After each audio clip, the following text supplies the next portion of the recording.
ಪ್ರಿಯ ವಿದ್ಯಾರ್ಥಿಗಳೇ, ಎಲ್ಲರಿಗೂ ನಮಸ್ಕಾರ. ಇವತ್ತಿನ ನಮ್ಮ ತರಗತಿಗೆ ಸ್ವಾಗತ.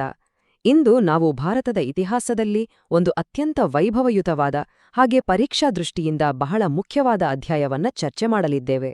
ಆ ಅಧ್ಯಾಯವೇ ರಾಷ್ಟ್ರಕೂಟರು. ನೋಡಿ, ಈ ಸಾಮ್ರಾಜ್ಯ ಕೇವಲ ಯುದ್ಧಗಳಿಂದಷ್ಟೇ ಪ್ರಸಿದ್ಧವಾಗಿಲ್ಲ. ಬದಲಾಗಿ ಕಲೆ, ವಾಸ್ತುಶಿಲ್ಪ, ಸಾಹಿತ್ಯ ಕ್ಷೇತ್ರಗಳಲ್ಲಿ ಅವರು ನೀಡಿದ ಕೊಡುಗೆ ಇದೆಯಲ್ಲ, ಅದು ಇವತ್ತಿಗೂ ನಮ್ಮನ್ನ ಬೆರಗುಗೊಳಿಸುತ್ತೆ. ನಾವು ಪರೀಕ್ಷೆಗಳ ಬಗ್ಗೆ ಮಾತಾಡೋದಾದ್ರೆ ವಿಶೇಷವಾಗಿ ಮಧ್ಯಕಾಲೀನ ಭಾರತದ ರಾಜಕೀಯ ಸ್ಥಿತ್ಯಂತರಗಳು, ಆಡಳಿತ ವ್ಯವಸ್ಥೆ ಮತ್ತು ಕಲೆ ಹಾಗೂ ವಾಸ್ತುಶಿಲ್ಪದ ಮೇಲಿನ ಪ್ರಶ್ನೆಗಳಿಗೆ ರಾಷ್ಟ್ರಕೂಟರ ಇತಿಹಾಸವನ್ನ ಅರ್ಥ ಮಾಡ್ಕೊಳ್ಳೋದು ತುಂಬಾ ಅವಶ್ಯಕ. ಹಾಗಾದ್ರೆ ಬನ್ನಿ, ಅವರ ಉದಯದಿಂದ ಹಿಡಿದು ಅವರ ಆಡಳಿತ, ಕೊಡುಗೆಗಳು, ಪ್ರತಿಯೊಂದು ಅಂಶವನ್ನು ನಾವು ಆಳವಾಗಿ ವಿಶ್ಲೇಷಣೆ ಮಾಡೋಣ. ಈಗ ಒಂದು ಕ್ಷಣ ಯೋಚನೆ ಮಾಡಿ, ನಾವು ಒಂದು ಕಟ್ಟಡವನ್ನ ಹೇಗೆ ಕಟ್ತೀವಿ? ಅಡಿಪಾಯ ಹಾಕಿ ಒಂದೊಂದೇ ಇಟ್ಟಿಗೆ ಅಥವಾ ಕಲ್ಲನ್ನ ಇಟ್ಟು ನೆಲದಿಂದ ಮೇಲಕ್ಕೆ ಕಟ್ತೀವಿ ಅಲ್ವಾ? ಆದ್ರೆ ಒಂದು ದೇವಸ್ಥಾನವನ್ನ ಆಕಾಶದಿಂದ ಕೆಳಕ್ಕೆ ಅಂದ್ರೆ ಮೇಲಿಂದ ಕೆಳಗೆ ಕೆತ್ತಿ ನಿರ್ಮಿಸೋದು ಸಾಧ್ಯನಾ? ಈ ಚಿತ್ರ ನೋಡಿ, ಇದು ಎಲ್ಲೋರಾದ ಪ್ರಸಿದ್ಧ ಕೈಲಾಸ ದೇವಾಲಯ. ನಂಬೋಕೆ ಕಷ್ಟ ಆದ್ರೂ ಸತ್ಯ. ಇದನ್ನ ಕಟ್ಟಿದ್ದಲ್ಲ, ಬದಲಿಗೆ ಒಂದೇ ಒಂದು ಬೃಹತ್ ಬಂಡೆಯನ್ನ, ಒಂದು ಇಡೀ ಭಟ್ಟವನ್ನ ಮೇಲಿಂದ ಕೆಳಗೆ ಕೆತ್ತಿ ಕೊರೆದು ರೂಪಿಸಲಾಗಿದೆ. ಇದು ಹೇಗೆ ಸಾಧ್ಯವಾಯಿತು? ಆ ಕಾಲದಲ್ಲಿ ಎಂತಹ ತಂತ್ರಜ್ಞಾನ ಇತ್ತು? ಇದರ ಹಿಂದಿನ ಕಲಾತ್ಮಕ ಮತ್ತು ಧಾರ್ಮಿಕ ಪ್ರೇರಣೆಗಳೇನು? ಈ ಪ್ರಶ್ನೆಗಳಿಗೆ ಉತ್ತರ ಹುಡುಕ್ತಾ ಹೋದ್ರೆ ನಮ್ಗೆ ಇಡೀ ರಾಷ್ಟ್ರಕೂಟ ಸಾಮ್ರಾಜ್ಯದ ಶಕ್ತಿ, ಸಾಮರ್ಥ್ಯ ಮತ್ತು ಅವರ ದೃಷ್ಟಿಕೋನ ಅರ್ಥವಾಗುತ್ತೆ. ಯುಪಿಎಸ್ಸಿ ಮುಖ್ಯ ಪರೀಕ್ಷೆಯಲ್ಲಿ ಭಾರತೀಯ ವಾಸ್ತುಶಿಲ್ಪದ ಬಗ್ಗೆ ಪ್ರಶ್ನೆ ಬಂದಾಗ ಈ ಒಂದು ಉದಾಹರಣೆ ಕೊಟ್ಟೆ ಸಾಕು, ನಿಮ್ಮ ಉತ್ತರಕ್ಕೆ ಒಂದು ವಿಶೇಷವಾದ ತೂಕ ಬರುತ್ತೆ. ಸರಿ, ಹಾಗಾದ್ರೆ ಇಂಥ ಅದ್ಭುತವನ್ನ ಸೃಷ್ಟಿ ಮಾಡಿದ ಈ ರಾಷ್ಟ್ರಕೂಟರು ಯಾರು? ಅವರ ಹಿನ್ನೆಲೆ ಏನು? ನೋಡಿ, ಯಾವುದೇ ಸಾಮ್ರಾಜ್ಯ ಇದ್ದಕ್ಕಿದ್ದಂತೆ ಶೂನ್ಯದಿಂದ ಉದ್ಭವಿಸೋದಿಲ್ಲ ಅಲ್ವಾ? ಅದರ ಹಿಂದೆ ಒಂದು ಇತಿಹಾಸ ಇರುತ್ತೆ. ರಾಷ್ಟ್ರಕೂಟರು ಕೂಡ ಆರಂಭದಲ್ಲಿ ಸ್ವತಂತ್ರ ರಾಜರಾಗಿರಲಿಲ್ಲ. ಅವರು ದಕ್ಷಿಣ ಭಾರತದಲ್ಲಿ ಪ್ರಬಲರಾಗಿದ್ದ ಬಾದಾಮಿಯ ಚಾಲುಕ್ಯರ ಅಡಿಯಲ್ಲಿ ಸಾಮಂತರಾಗಿ ಅಂದ್ರೆ ಫ್ಯೂಡೇಟರಿಗಳಾಗಿ ಸೇವೆ ಸಲ್ಲಿಸ್ತಿದ್ರು. ಹಾಗಾದ್ಲೇ ಕೇವಲ ಸಾಮಂತರಾಗಿದ್ದವರು ಇಡೀ ದಕ್ಷಿಣ ಭಾರತವನ್ನೇ ಆಳುವಂತಹ ಪ್ರಬಲ ಶಕ್ತಿಯಾಗಿ ಹೇಗೆ ಹೊರಹೊಮ್ಮಿದ್ರು? ಅವರ ಈ ರಾಜಕೀಯ ಪಯಣದ ಹಂತಗಳನ್ನ ನಾವೀಗ ಒಂದೊಂದಾಗಿ ವಿವರವಾಗಿ ನೋಡೋಣ. ಈ ಪರಿವರ್ತನೆಯ ಕಥೆ ಇದೆಯಲ್ಲ, ಅದು ಅಂದಿನ ರಾಜಕೀಯ ಅಸ್ಥಿರತೆ, ಸಮಯಪ್ರಜ್ಞೆ ಮತ್ತು ವೈಯಕ್ತಿಕ ಮಹತ್ವಾಕಾಂಕ್ಷೆಯ ಒಂದು ರೋಚಕ ಕಥೆ. ಮೊದಲು ಈ ರಾಷ್ಟ್ರಕೂಟ ಅನ್ನೋ ಪದದ ಅರ್ಥ ಏನು ಅಂತ ತಿಳ್ಕೊಳ್ಳೋಣ. ಇದು ಪರೀಕ್ಷೆ ದೃಷ್ಟಿಯಿಂದನೂ ಮುಖ್ಯ. ನೋಡಿ, ಇದು 2 ಸಂಸ್ಕೃತ ಪದಗಳಿಂದ ಬಂದಿದೆ. ಒಂದು ರಾಷ್ಟ್ರ, ಮತ್ತೊಂದು ಕೂಟ. ರಾಷ್ಟ್ರ ಅಂದ್ರೆ ಒಂದು ರಾಜ್ಯದ ಪ್ರಾಂತ್ಯ ಅಥವಾ ವಿಭಾಗ. ಕೂಟ ಅಂದ್ರೆ ಮುಖ್ಯಸ್ಥ ಅಥವಾ ಅಧಿಕಾರಿ. ಒಟ್ಟಾರೆಯಾಗಿ ಹೇಳೋದಾದ್ರೆ ರಾಷ್ಟ್ರಕೂಟರು ಅಂದ್ರೆ ಪ್ರಾಂತ್ಯಗಳ ಮುಖ್ಯಸ್ಥರು ಅಥವಾ ಪ್ರಾಂತೀಯ ಆಡಳಿತಗಾರರು. ಇದರರ್ಥ ಅವರು ಚಾಲುಕ್ಯರ ಆಡಳಿತದಲ್ಲಿ ಉನ್ನತ ಹುದ್ದೆಗಳಲ್ಲಿದ್ರೂ ಆಡಳಿತಾತ್ಮಕ ಅನುಭವವನ್ನ ಹೊಂದಿದ್ರು. ಈ ಅನುಭವವೇ ಮುಂದೆ ತಮ್ಮದೇ ಆದ ಒಂದು ಸ್ವತಂತ್ರ ಸಾಮ್ರಾಜ್ಯವನ್ನ ಕಟ್ಟಲು ಮತ್ತು ಅದನ್ನು ಸಮರ್ಥವಾಗಿ ನಿಭಾಯಿಸಲು ಬೇಕಾದ ಅಡಿಪಾಯವನ್ನ ಅವರಿಗೆ ಹಾಕೊಡ್ತು. ಇದನ್ನ ನೆನ್ಪಿಟ್ಕೊಳ್ಳಿ, ಅವರು ಕೇವಲ ಯೋಧರಾಗಿರ್ಲಿಲ್ಲ, ಸಮರ್ಥ ಆಡಳಿತಗಾರರೂ ಆಗಿದ್ರು. ಈ ಕಾಲರೇಖೆ ರಾಷ್ಟ್ರಕೂಟ ಸಾಮ್ರಾಜ್ಯದ ಸ್ಥಾಪಕನಾದ ದಂತಿದುರ್ಗನ ಕ್ಷಿಪ್ರ ಏಳಿಗೆಯ ಕಥೆಯನ್ನ ಹೇಳುತ್ತೆ. ಗಮನಿಸಿ, ಸುಮಾರು 735ರ ಸಮಯದಲ್ಲಿ ಅವನು ಚಾಲುಕ್ಯರ ಕೆಳಗೆ ಒಬ್ಬ ಸಾಮಾನ್ಯ ಸಾಮಂತ. 4 ವರ್ಷಗಳಲ್ಲಿ ಅಂದ್ರೆ 739ರಲ್ಲಿ ಅರಬ್ಬಲು ಚಾಲುಕ್ಯರ ಮೇಲೆ ದಾಳಿ ಮಾಡಿದಾಗ ದಂತಿದುರ್ಗ ತನ್ನ ಯಜಮಾನರಿಗೆ ಸಹಾಯ ಮಾಡ್ತಾನೆ. ಈ ಯುದ್ಧದಲ್ಲಿ ಗೆದ್ದಿದ್ದರಿಂದ ಅವನಿಗೆ ಸೈನ್ಯದಲ್ಲಿ ಮತ್ತು ರಾಜಕೀಯವಾಗಿ ಒಳ್ಳೆ ಹೆಸರು ಬಂತು. ಆದರೆ ಅವನ ಮಹತ್ವಾಕಾಂಕ್ಷೆ ಅಲ್ಲಿಗೆ ನಿಲ್ಲಲಿಲ್ಲ. ಸಮಯ ನೋಡಿ, ಸರಿಯಾಗಿ 753ರಲ್ಲಿ ತನ್ನದೇ ಯಜಮಾನನಾಗಿದ್ದ ಚಾಲುಕ್ಯ ರಾಜ 2ನೇ ಕೀರ್ತಿವರ್ಮನನ್ನ ಸೋಲಿಸಿ ಚಾಲುಕ್ಯರ ಅಧಿಕಾರಕ್ಕೆ ಕೊನೆ ಹಾಡ್ತಾನೆ. ಇತಿಹಾಸದಲ್ಲಿ ಇದೊಂದು ದೊಡ್ಡ ತಿರುವು. ತಾನು ಸ್ವತಂತ್ರ ಚಕ್ರವರ್ತಿ ಅಂತ ಘೋಷಣೆ ಮಾಡಿದ್ದಕ್ಕೆ ಐತಿಹಾಸಿಕ ಸಾಕ್ಷಿ ಎಲ್ಲಿದೆ ಅಂತ ಕೇಳಿದ್ರೆ ಅದು 754ರ ಸಮನಗಡ ತಾಮ್ರಪಟ ಶಾಸನ. ಪರೀಕ್ಷೆಯಲ್ಲಿ ಇದನ್ನ ಕೇಳ್ತಾರೆ, ನೆನಪಿಟ್ಕೊಳ್ಳಿ. ರಾಷ್ಟ್ರಕೂಟರ ಸ್ಥಾಪಕ ದಂತಿದುರ್ಗ ಮತ್ತು ಅವನು ಸಾರ್ವಭೌಮ ಅಂತ ಘೋಷಿಸಿದ ಶಾಸನ ಸಮನಗಡ ಶಾಸನ. ಸರಿ, ರಾಷ್ಟ್ರಕೂಟರು ದಕ್ಷಿಣದಲ್ಲಿ ತಮ್ಮ ಸಾಮ್ರಾಜ್ಯವನ್ನ ಭದ್ರಪಡಿಸಿಕೊಂಡ್ರು. ಆದ್ರೆ ಅವರ ಮಹತ್ವಾಕಾಂಕ್ಷೆ ದಕ್ಷಿಣಕ್ಕೆ ಸೀಮಿತವಾಗಿರಲಿಲ್ಲ. ಅವರ ಕಣ್ಣು ಬಿದ್ದಿದ್ದು ಉತ್ತರ ಭಾರತದ ರಾಜಕೀಯ ಕೇಂದ್ರದ ಮೇಲೆ. ಇಲ್ಲಿಂದ ಶುರುವಾಗತ್ತೆ ಭಾರತದ ಇತಿಹಾಸದ ಒಂದು ಮಹತ್ವದ ಮತ್ತು ದೀರ್ಘಕಾಲದ ಸಂಘರ್ಷ. ಅದನ್ನೇ ನಾವು ತ್ರಿಪಕ್ಷೀಯ ಹೋರಾಟ ಅಥವಾ ಟ್ರೈಪಾರ್ಟೈಟ್ ಸ್ಟ್ರಗಲ್ ಅಂತ ಕರಿತೀವಿ. ಇದು ಕೇವಲ ಒಂದು ಯುದ್ಧ ಅಲ್ಲ, ಇದು ಸುಮಾರು 2 ಶತಮಾನಗಳ ಕಾಲ ನಡೆದ ಒಂದು ಅಧಿಕಾರದ ಹಗ್ಗಜಗ್ಗಾಟ. ಮುಂದಿನ ಭಾಗದಲ್ಲಿ ನಾವು ಈ ಹೋರಾಟ ಯಾಕೆ ನಡೆತು, ಇದರಲ್ಲಿ ಭಾಗವಹಿಸಿದ್ದ ಆ 3 ದೊಡ್ಡ ಶಕ್ತಿಗಳು ಯಾವುವು ಮತ್ತು ಇದರ ಪರಿಣಾಮ ಏನಾಯಿತು ಅನ್ನೋದನ್ನ ವಿವರವಾಗಿ ವಿಶ್ಲೇಷಣೆ ಮಾಡೋಣ. ಇದು ಅಂದಿನ ರಾಜಕೀಯ ಭೂಪಟವನ್ನೇ ಬದಲಾಯಿಸಿದ ಒಂದು ನಿರ್ಣಾಯಕ ಘಟ್ಟ. ಹಾಗಾದ್ರೆ ಈ ತ್ರಿಪಕ್ಷೀಯ ಹೋರಾಟದಲ್ಲಿ ಸ್ಪರ್ಧಿಗಳ್ಯಾರಾಗಿದ್ರು? ಇದ್ರಲ್ಲಿ 3 ಪ್ರಬಲ ರಾಜವಂಶಗಳು ಭಾಗವಹಿಸಿದ್ವು. ಮೊದಲನೇದಾಗಿ ದಖ್ಖನ್ ಪ್ರಸ್ಥಭೂಮಿಯಿಂದ ಅಂದ್ರೆ ದಕ್ಷಿಣ ಮತ್ತು ಮಧ್ಯ ಭಾರತದಿಂದ ನಮ್ಮ ರಾಷ್ಟ್ರಕೂಟರು. ಎರಡನೇದಾಗಿ ಪೂರ್ವ ಭಾರತದಿಂದ ಅಂದ್ರೆ ಇವತ್ತಿನ ಬಂಗಾಳ ಮತ್ತು ಬಿಹಾರವನ್ನ ಆಳ್ತಿದ್ದ ಪಾಲರು. ಮತ್ತು ಮೂರನೇದಾಗಿ ಪಶ್ಚಿಮ ಮತ್ತು ಉತ್ತರ ಭಾರತದಲ್ಲಿ ಅತ್ಯಂತ ಪ್ರಬಲರಾಗಿದ್ದ ಗುರ್ಜರ ಪ್ರತಿಹಾರರು. ಈ 3 ರಾಜವಂಶಗಳು ತಮ್ಮ ತಮ್ಮ ಪ್ರದೇಶಗಳಲ್ಲಿ ಬಲಿಷ್ಠವಾಗಿದ್ವು. ಆದ್ರೆ ಇವರೆಲ್ಲರ ಗುರಿ ಒಂದೇ ಆಗಿತ್ತು: ಉತ್ತರ ಭಾರತದ ಮೇಲೆ ತಮ್ಮ ಸಂಪೂರ್ಣ ಹಿಡಿತವನ್ನ ಸಾಧಿಸೋದು. ಇದಕ್ಕಾಗಿಯೇ ಇವರ ನಡುವೆ ನಿರಂತರವಾದ ಸಂಘರ್ಷ ನಡೀತಾ ಇತ್ತು. ಈ 3 ಶಕ್ತಿಗಳು ಯಾವುದಕ್ಕಾಗಿ ಇಷ್ಟೊಂದು ಹೋರಾಡ್ತಿದ್ವು? ಆ ಬಹುಮಾನ ಯಾವುದು? ಅದುವೇ ಕನೌಜ್ ನಗರ. ಯಾಕೆ ಕನೌಜ್ ಅಷ್ಟೊಂದು ಮುಖ್ಯವಾಗಿತ್ತು? ನೋಡಿ, ಹರ್ಷವರ್ಧನನ ಕಾಲದಿಂದಲೂ ಕನೌಜ್ ಉತ್ತರ ಭಾರತದ ರಾಜಕೀಯ ರಾಜಧಾನಿಯಾಗಿತ್ತು. ಯಾರು ಕನೌಜ್ ನಗರವನ್ನ ನಿಯಂತ್ರಿಸ್ತಾರೋ ಅವರು ಉತ್ತರ ಭಾರತದ ಚಕ್ರವರ್ತಿ ಅಂತ ಅನಿಸ್ಕೊಳ್ತಿದ್ರು. ಅದು ರಾಜಕೀಯ ಪ್ರತಿಷ್ಠೆಯ ಸಂಕೇತ. ಎರಡನೆಯದಾಗಿ, ಕನೌಜ್ ಇದ್ದಿದ್ದು ಫಲವತ್ತಾದ ಗಂಗಾ ಯಮುನಾ ದೋಅ ಪ್ರದೇಶದಲ್ಲಿ. ಅಂದ್ರೆ ಕೃಷಿ ಸಂಪನ್ಮೂಲಗಳಿಗೆ ಯಾವುದೇ ಕೊರತೆ ಇರ್ಲಿಲ್ಲ. ಮೂರನೆಯದಾಗಿ, ಉತ್ತರ ಭಾರತದ ಎಲ್ಲಾ ಪ್ರಮುಖ ವ್ಯಾಪಾರ ಮಾರ್ಗಗಳು ಕನೌಜ್ ಮೂಲಕವೇ ಹಾದು ಹೋಗ್ತಿದ್ವು. ಕನೌಜ್ ನಗರವನ್ನ ಹಿಡಿದುಕೊಂಡ್ರೆ ರಾಜಕೀಯ, ಆರ್ಥಿಕ ಮತ್ತು ಸೈನಿಕ ಹೀಗೆ ಎಲ್ಲಾ ರೀತಿಯಲ್ಲೂ ಸಂಪೂರ್ಣ ನಿಯಂತ್ರಣ ಸಿಗ್ತಾಯಿತ್ತು. ಇದೇ ಕಾರಣಕ್ಕಾಗಿ ಈ 3 ರಾಜವಂಶಗಳು ಸುಮಾರು 200 ವರ್ಷಗಳ ಕಾಲ ಹೋರಾಡಿದ್ವು. ರಾಷ್ಟ್ರಕೂಟರ ಅಂತಿಮ ಗುರಿ ಏನಾಗಿತ್ತು ಗೊತ್ತಾ? ಅದು ಸಕಲ ಉತ್ತರ ಪಥನಾಥ ಅನ್ನೋ ಬಿರುದನ್ನ ಪಡೆಯೋದು. ಇದರರ್ಥ ಸಮಸ್ತ ಉತ್ತರ ಭಾರತದ ಅಧಿಪತಿ ಅಂತ. ಯೋಚನೆ ಮಾಡಿ, ದಕ್ಷಿಣ ಭಾರತದ ಒಂದು ಶಕ್ತಿ ಇಡೀ ಉತ್ತರ ಭಾರತಕ್ಕೆ ನಾನೇ ಒಡೆಯನಾಗಬೇಕು ಅಂತ ಕನ್ಸ್ ಕಾಣ್ತಾ ಇತ್ತು. ಈ ಒಂದು ಮಹತ್ವಾಕಾಂಕ್ಷೆಯೇ ಅವರನ್ನ ತಮ್ಮ ತಾಯ್ನಾಡಾದ ದಕ್ಕನ್ ಪ್ರಸ್ಥಭೂಮಿಯಿಂದ ಸಾವಿರಾರು ಕಿಲೋಮೀಟರ್ ದೂರದಲ್ಲಿರುವ ಕನೌಜ್ಗಾಗಿ ಹೋರಾಡಲು ಪ್ರೇರೇಪಿಸಿತು. ಇದು ಅವರ ಸೈನಿಕ ಶಕ್ತಿಗೆ ಮತ್ತು ರಾಜಕೀಯ ದೂರದೃಷ್ಟಿಗೆ ಒಂದು ದೊಡ್ಡ ಸಾಕ್ಷಿ. ಈ ಹೋರಾಟದಿಂದ ಅವರ ಸಂಪನ್ಮೂಲಗಳ ಖರ್ಚಾದ್ರೂ ಕೂಡ ಅಖಿಲ ಭಾರತ ಮಟ್ಟದಲ್ಲಿ ಅವರ ಪ್ರತಿಷ್ಠೆ ಮಾತ್ರ ಅಗಾಧವಾಗಿ ಹೆಚ್ಚಾಯಿತು. ಯುದ್ಧಗಳನ್ನ ಗೆದ್ದು ಸಾಮ್ರಾಜ್ಯವನ್ನ ವಿಸ್ತರಿಸೋದು ಒಂದು ಕಡೆಯಾದ್ರೆ, ಆ ಗೆದ್ದ ಸಾಮ್ರಾಜ್ಯವನ್ನ ಸರಿಯಾಗಿ ನಿಭಾಯಿಸೋದು, ಅಲ್ಲಿನ ಜನರಿಗೆ ಉತ್ತಮ ಆಡಳಿತ ಕೊಡೋದಿದೆಯಲ್ಲ, ಅದು ಅದಕ್ಕಿಂತಲೂ ದೊಡ್ಡ ಸವಾಲು. ಈಗ ನಾವು ರಾಷ್ಟ್ರಕೂಟರ ಆಡಳಿತ ವ್ಯವಸ್ಥೆ ಹೇಗಿತ್ತು, ಅವರ ಆರ್ಥಿಕತೆ ಮತ್ತು ಸಾಮಾಜಿಕ ರಚನೆ ಹೇಗಿತ್ತು ಅನ್ನೋದ್ರ ಬಗ್ಗೆ ಗಮನಹರಿಸೋಣ. ಯುಪಿಎಸ್ಸಿ ಮುಖ್ಯ ಪರೀಕ್ಷೆಯ ದೃಷ್ಟಿಯಿಂದ ಮಧ್ಯಕಾಲೀನ ಭಾರತದ ಆಡಳಿತ ವ್ಯವಸ್ಥೆಗಳ ಮೇಲಿನ ಪ್ರಶ್ನೆಗಳಿಗೆ ಈ ಭಾಗದ ಮಾಹಿತಿ ಬಹಳ ಮುಖ್ಯವಾಗುತ್ತೆ.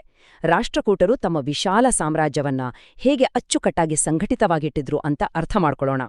ರಾಷ್ಟ್ರಕೂಟರ ಆಡಳಿತ ವ್ಯವಸ್ಥೆ ತುಂಬಾ ಸುವ್ಯವಸ್ಥಿತವಾಗಿತ್ತು. ನೋಡಿ, ಇಡೀ ಸಾಮ್ರಾಜ್ಯವನ್ನ ರಾಷ್ಟ್ರಗಳು ಅಂದ್ರೆ ಇವತ್ತಿನ ರಾಜ್ಯಗಳ ತರಹದ ಪ್ರಾಂತ್ಯಗಳಾಗಿ ವಿಂಗಡಿಸಿದ್ರು. ಇದರ ಮುಖ್ಯಸ್ಥನನ್ನ ರಾಷ್ಟ್ರಪತಿ ಅಂತ ಕರೀತಾ ಇದ್ರು. ಈ ರಾಷ್ಟ್ರಗಳನ್ನ ಮತ್ತೆ ವಿಷಯಗಳು ಅಂದ್ರೆ ಜಿಲ್ಲೆಗಳಾಗಿ ವಿಂಗಡಿಸಲಾಗಿತ್ತು. ಅದರ ಆಡಳಿತಾಧಿಕಾರಿ ವಿಷಯಪತಿ. ಈ ರೀತಿ ಅಧಿಕಾರವನ್ನ ವಿಂಗಡಿಸಿದ್ರಿಂದ ಆಡಳಿತ ನಡೆಸುವುದು ಸುಲಭವಾಗಿತ್ತು.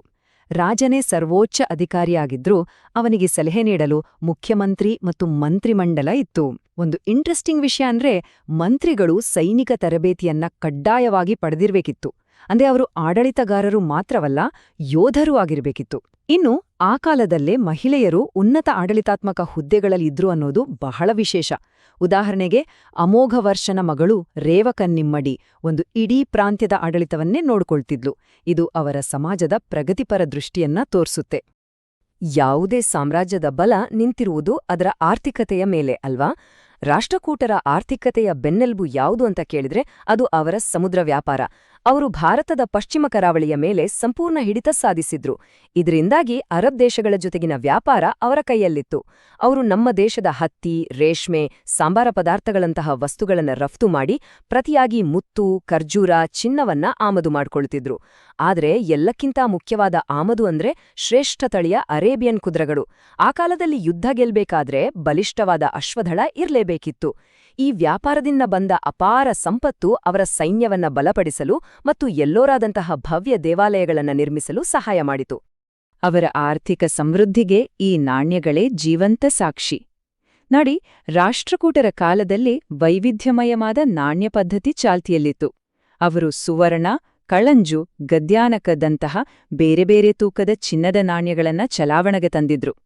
ಜೊತೆಗೆ ಕಾಸು ಅನ್ನೋ ಬೆಳ್ಳಿ ನಾಣ್ಯ ಕೂಡ ಇತ್ತು. ಒಂದು ಸುಸ್ಥಾಪಿತ ನಾಣ್ಯ ವ್ಯವಸ್ಥೆತ್ತು ಅಂದ್ರೆ ಅದರರ್ಥ ಅವರ ಆರ್ಥಿಕತೆ ಸ್ಥಿರವಾಗಿತ್ತು ಮತ್ತು ವ್ಯಾಪಾರ ವಹಿವಾಟು ದೊಡ್ಡ ಪ್ರಮಾಣದಲ್ಲಿ ನಡೀತಾಯಿತು ಅಂತ. ಇದು ಅವರ ಸಾರ್ವಭೌಮತ್ವದ ಸಂಕೇತ ಕೂಡ ಹೌದು. ಪ್ರಾಥಮಿಕ ಪರೀಕ್ಷೆಯಲ್ಲಿ ವಿವಿಧ ರಾಜವಂಶಗಳ ನಾಣ್ಯಗಳ ಹೆಸರುಗಳನ್ನ ಕೇಳುವ ಸಾಧ್ಯತೆ ಇರುತ್ತೆ, ಹಾಗಾಗಿ ಇವುಗಳನ್ನ ನೆನಪಿನಲ್ಲಿಟ್ಕೊಳ್ಳೋದು ಒಳ್ಳೆಯದು. ಇಷ್ಟೊತ್ತು ನಾವು ರಾಷ್ಟ್ರಕೂಟರ ಯುದ್ಧ, ಆಡಳಿತ, ಆರ್ಥಿಕತೆಯ ಬಗ್ಗೆ ಮಾತಾಡಿದ್ವಿ. ಈಗ ನಾವು ಅವರ ಕೊಡುಗೆಗಳಲ್ಲೇ ಅತ್ಯಂತ ಶ್ರೇಷ್ಠವಾದ, ಜಗತ್ತನ್ನೇ ನಿಬ್ರಗಾಗಿಸಿದ ಅವರ ವಾಸ್ತುಶಿಲ್ಪದ ಬಗ್ಗೆ ಚರ್ಚಿಸೋಣ. ರಾಷ್ಟ್ರಕೂಟರು ಅಂದ ತಕ್ಷಣ ಇಡೀ ಜಗತ್ತಿಗೆ ನೆನಪಾಗೋದೇ ಒಂದು ಅದ್ಭುತ, ಅದುವೇ ಎಲ್ಲೋರಾದ ಕೈಲಾಸನಾಥ ದೇವಾಲಯ. ಇದು ಕೇವಲ ಒಂದು ದೇವಸ್ಥಾನವಲ್ಲ, ಇದು ಮಾನವನ ಸೃಜನಶೀಲತೆ ಮತ್ತು ಇಂಜಿನಿಯರಿಂಗ್ ಕೌಶಲ್ಯದ ಪರಾಕಾಷ್ಠೆ. ಕಲೆ ಮತ್ತು ಸಂಸ್ಕೃತಿ ವಿಭಾಗದಲ್ಲಿ ಈ ವಿಷಯ ಅತ್ಯಂತ ಮಹತ್ವದ್ದು. ಎಲ್ಲೋರಾದ 16ನೇ ಗುಹೆಯಲ್ಲಿರುವ ಈ ಕೈಲಾಸ ದೇವಾಲಯ ಜಗತ್ತಿನ ಅತೀ ದೊಡ್ಡ ಏಕಶಿಲಾ ರಚನೆ. ಏಕಶಿಲಾ ರಚನೆ ಅಂದ್ರೆ ಮೊನೊಲಿಥಿಕ್ ಸ್ಟ್ರಕ್ಚರ್. ಅಂದ್ರೆ ಇದನ್ನ ಬೇರೆ ಬೇರೆ ಕಲ್ಲುಗಳನ್ನ ಜೋಡಿಸಿ ಕಟ್ಟಿಲ್ಲ, ಬದಲಿಗೆ ಒಂದು ಇಡೀ ಬೆಟ್ಟವನ್ನೇ ಮೇಲಿಂದ ಕೆಳಗೆ ಕೆತ್ತಿ ಈ ಅದ್ಭುತವಾದ ದೇವಾಲಯವನ್ನ ರೂಪಿಸಲಾಗಿದೆ. ಇದನ್ನ ನಿರ್ಮಿಸಿದ ಕೀರ್ತಿ ರಾಷ್ಟ್ರಕೂಟ ದೊರೆ 1ನೇ ಕೃಷ್ಣನಿಗೆ ಸಲ್ಲುತ್ತೆ. ಈ ಒಂದು ಸಾಧನೆಯನ್ನ ಜಗತ್ತಿನ ವಾಸ್ತುಶಿಲ್ಪದ ಮಹಾನ್ ಅದ್ಭುತಗಳಲ್ಲಿ ಒಂದು ಅಂತ ಇವತ್ತಿಗೂ ಪರಿಗಣಿಸಲಾಗುತ್ತೆ. ಹಾಗಾದ್ರೆ ಈ ಅಸಾಧ್ಯವಾದ ಕೆಲ್ಸವನ್ನ ಅವರು ಮಾಡಿದ್ರೂ ಹೇಗೆ? ಇದರ ಟೆಕ್ನಿಕ್ ಏನು? ಇದು ನಿಜವಾಗಿಯೂ ತಲೆ ತಿರುಗುವಂತಹ ವಿಷಯ. ನೋಡಿ, ಸಾಮಾನ್ಯವಾಗಿ ನಾವು ನೆಲದಿಂದ ಮೇಲೆ ಕಟ್ತೀವಿ. ಆದ್ರೆ ಇಲ್ಲಿ ಶಿಲ್ಪಿಗಳು ಮೊದಲು ಬೆಟ್ಟದ ತುದಿಯಲ್ಲಿ 3 ಬೃಹತ್ ಕಂದಕಗಳನ್ನ ತೋಡಿ ದೇವಸ್ಥಾನಕ್ಕೆ ಬೇಕಾದ ಬಂಡೆಯ ಭಾಗವನ್ನ ಪ್ರತ್ಯೇಕಿಸಿಕೊಂಡ್ರು. ಆಮೇಲೆ ಆ ಬೃಹತ್ ಬಂಡೆಯನ್ನ ಮೇಲಿಂದ ಕೆಳಗೆ ಕೆತ್ತುತ್ತಾ ಬಂದ್ರು. ಮೊದಲು ದೇವಸ್ಥಾನದ ಶಿಖರ, ಆಮೇಲೆ ಗೋಡೆಗಳು, ಕಂಬಗಳು, ಕೊನೆಗೆ ತಳಪಾಯ. ಇದನ್ನ ಟಾಪ್ ಡೌನ್ ಅಥವಾ ಲಂಬ ಉತ್ಖನನ ತಂತ್ರವಂತ ಕರೀತಾರೆ. ಯೋಚನೆ ಮಾಡಿ, ಇದರಲ್ಲಿ ಒಂದು ಸಣ್ಣ ತಪ್ಪು ಮಾಡಿದ್ರೂ ಅದನ್ನ ಸರಿಪಡಿಸೋಕೆ ಸಾಧ್ಯವೇ ಇರಲಿಲ್ಲ. ಎಂತಹ ಅದ್ಭುತವಾದ ಯೋಜನೆ ಮತ್ತು ನಿಖರತೆ ಬೇಕು ಅಲ್ವಾ? ದೇವಾಲಯದ ವಾಸ್ತುಶಿಲ್ಪ ಎಷ್ಟು ಅದ್ಭುತವೋ ಅಲ್ಲಿರುವ ಶಿಲ್ಪಕಲೆಯೂ ಅಷ್ಟೇ ಅದ್ಭುತ. ಉದಾಹರಣೆಗೆ ಈ ಶಿಲ್ಪವನ್ನೇ ನೋಡಿ. ಲಂಕೆಯ ರಾಜ ರಾವಣ ತನ್ನ ಶಕ್ತಿಯ ಮದದಿಂದ ಶಿವನ ವಾಸಸ್ಥಾನವಾದ ಕೈಲಾಸ ಪರ್ವತವನ್ನೇ ಅಲುಗಾಡಿಸಲು ಎತ್ತಲು ಪ್ರಯತ್ನ ಪಡುತ್ತಿದ್ದಾನೆ. ಆ ರಾವಣನ ಗರ್ವ, ಪರ್ವತೀಯ ಭಯ ಮತ್ತು ಇದ್ಯಾವುದಕ್ಕೂ ಅಂಜದೆ ತನ್ನ ಕಾಲಿನ ಹೆಬ್ಬೆರಳಿನಿಂದ ಪರ್ವತವನ್ನ ಒತ್ತಿ ಹಿಡಿದಿರುವ ಶಿವನ ಆಸ್ಥಿತ ಪ್ರಜ್ಞತೆ. ಪ್ರತಿಯೊಂದು ಭಾವವನ್ನೂ ಶಿಲ್ಪಿಗಳು ಕಲ್ಲಿನಲ್ಲಿ ಜೀವಂತವಾಗಿಸಿದ್ದಾರೆ. ಇದು ಕೇವಲ ಒಂದು ಅಲಂಕಾರಿಕ ಶಿಲ್ಪವಲ್ಲ, ಇದು ಪುರಾಣದ ಕಥೆಗಳನ್ನ ಕಲ್ಲಿನಲ್ಲಿ ಹೇಳುವ ಒಂದು ಮಹಾಕಾವ್ಯ.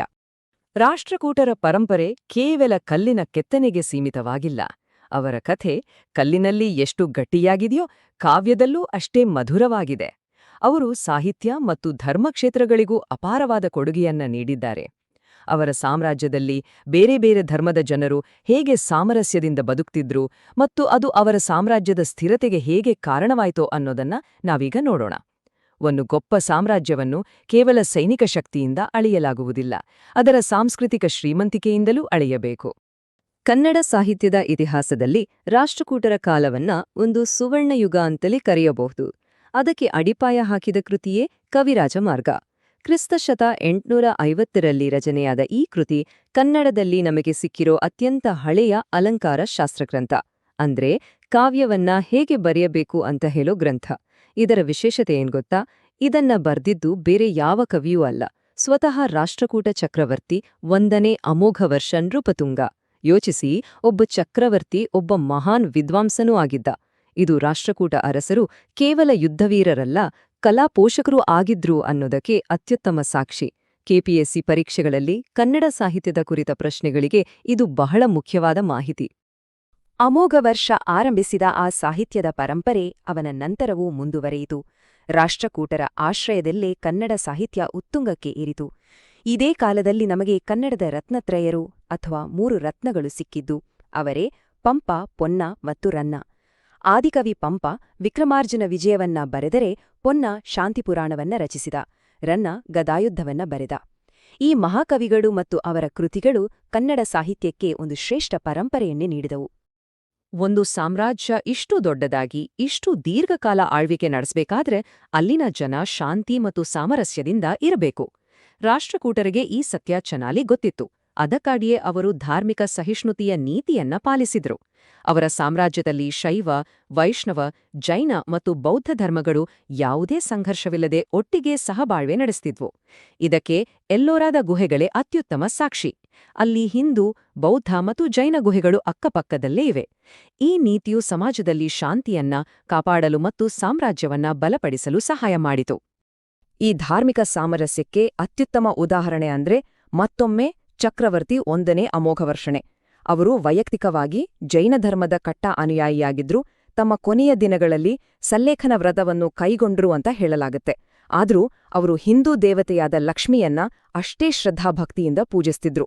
ಅವರ ಒಂದು ಶಾಸನದಲ್ಲಿ ಅವರು ತಮ್ಮ ಒಂದು ಬೆರಳನ್ನ ದೇವಿಗೆ ಅರ್ಪಿಸಿದ ಪ್ರಸಂಗದ ಉಲ್ಲೇಖವೂ ಇದೆ. ಇದು ಏನ್ ತೋರಿಸುತ್ತೆ ಅಂದ್ರೆ ಅವರ ವೈಯಕ್ತಿಕ ನಂಬಿಕೆ ಬೇರೆ, ರಾಜಧರ್ಮ ಬೇರೆ ಅನ್ನೋ ಪ್ರಬುದ್ಧತೆ ಅವರಿಗಿತ್ತು. ಹೀಗೆ ರಾಷ್ಟ್ರಕೂಟರ ಪರಂಪರೆ ಅನ್ನೋದು ಕೇವಲ ಕಲ್ಲಿನಲ್ಲಿ ಕೆತ್ತಿದ ವಾಸ್ತುಶಿಲ್ಪದಲ್ಲಿ ಮಾತ್ರ ಇಲ್ಲ, ಅವರು ಪೋಷಿಸಿದ ಸಾಹಿತ್ಯದಲ್ಲಿ ಮತ್ತು ಅವರು ಅನುಸರಿಸಿದ ಸಹಬಾಳ್ವೆಯ ತತ್ವಗಳಲ್ಲೂ ಶಾಶ್ವತವಾಗಿ ಉಳಿದಿದೆ.